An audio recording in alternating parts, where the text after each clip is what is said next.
Shalom, jumpa lagi dengan saya di Klavos Sukacita. Saya akan membagi firman Tuhan bagi setiap pencinta Klavos. Mari kita berdoa. Kami siap mendengarkan firman-Mu. Roh Kudus, tolonglah kami, mampukanlah kami untuk melakukan firman Tuhan dalam hidup kami. Amin. Bagian firman Tuhan kitab Roma pasal 6 ayat 1 sampai ayat yang ketiga. Demikian bunyi firman Tuhan, mati dan bangkit dengan Kristus. Jika demikian, apakah yang hendak kita katakan? Bolehkah kita bertekun dalam dosa supaya semakin bertambah kasih karunia itu? Sekali-kali tidak. Bukankah kita telah mati bagi dosa? Bagaimana kita masih dapat hidup di dalamnya? Atau tidak tahukah kamu bahwa kita semua yang telah dibaptis dalam Kristus telah dibaptis dalam kematiannya? Demikian jauh pembacaan firman Tuhan. Dikatakan berbahagia setiap kita yang mendengar dan melakukan firman Tuhan. Pemirsa Klavos yang diberkati oleh Tuhan, baiklah dosa tidak lagi berkuasa di dalam kehidupan saudara dan saya. Mari kita belajar untuk tidak hidup di dalam dosa, melakukan dosa, tetapi mari kita hidup untuk melakukan kebenaran Allah di dalam hidup kita. Bersyukur kasih karunia Tuhan memampukan saudara dan saya untuk hidup berkemenangan di dalam Tuhan. Artinya dosa tidak lagi menguasai hidup kita, tetapi saudara dan saya mengalami kemenangan Tuhan di dalam kehidupan kita. Mari kita belajar di dalam setiap kehidupan kita untuk terus membangun hidup kita mengenal Tuhan lebih sungguh-sungguh, sehingga dosa tidak mengambil bagian di dalam kehidupan kita. Ada banyak orang di dalam perjalanan kehidupannya, dia katakan percaya kepada Tuhan, tetapi sayangnya dosa masih menyelubungi seluruh kehidupannya. Artinya dia tidak punya kekuatan, kemampuan untuk tidak melakukan dosa, tetapi seringkali dia melakukan dosa di dalam kehidupannya. Pertanyaannya, mengapa demikian? Karena dia tidak memahami dan mengerti tentang kasih karunia Tuhan yang telah Tuhan kerjakan di dalam kehidupannya melalui kehidupan Yesus Kristus.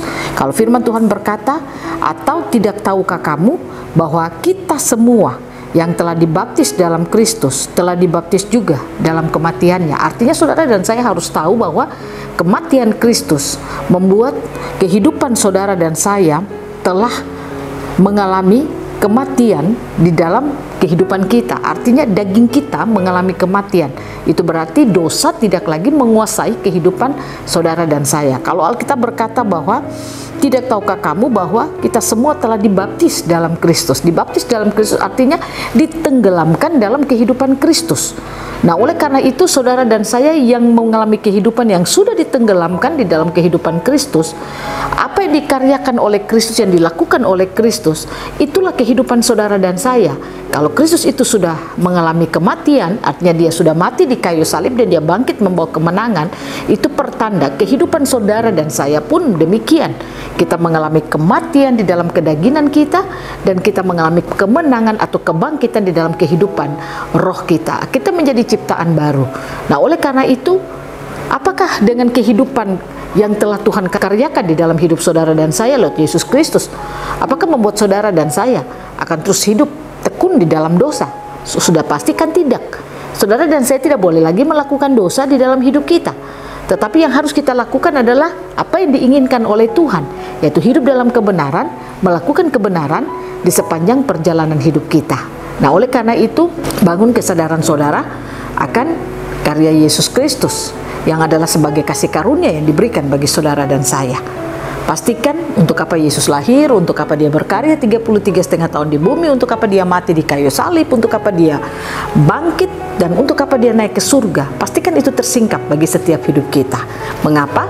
Karena kalau itu tidak tersingkap, maka saudara dan saya tidak akan pernah mengalami kemenangan dalam hidup kita. Bahkan kita akan berkata bahwa ya ininya juga namanya manusia. Melakukan dosa itu biasa. Saya katakan bagi saudara, saudara dan saya bukan orang biasa. Karena kita adalah ciptaan baru di dalam Tuhan. Mari kita hidup di dalam ciptaan baru kita. Jangan menganggap melakukan dosa itu hal yang biasa.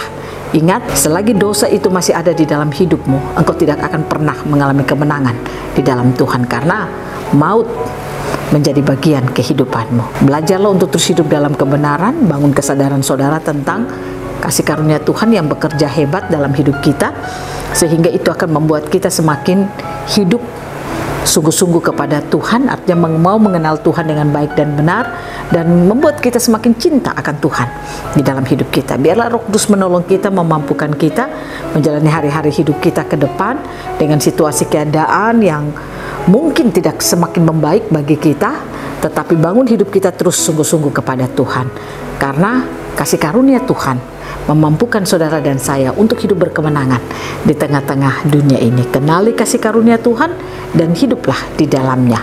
Tuhan Yesus memberkati kita, firman-Nya akan terus menjadi berkat bagi kita. Biarlah Roh Kudus akan terus menyingkapkan firman Tuhan bagi setiap kita. Amin. Mari kita berdoa. Terima kasih Tuhan, kami bersyukur untuk kasih karunia-Mu yang telah Kau berikan bagi kami, membuat kami tidak lagi hidup di dalam dosa, tetapi kami akan mampu hidup dalam kebenaran. Roh Kudus mampukan kami untuk terus tersingkap firman-firman Tuhan, sehingga kami akan terus mampu hidup dalam kebenaran Tuhan. Amin. Shalom, Tuhan berkati.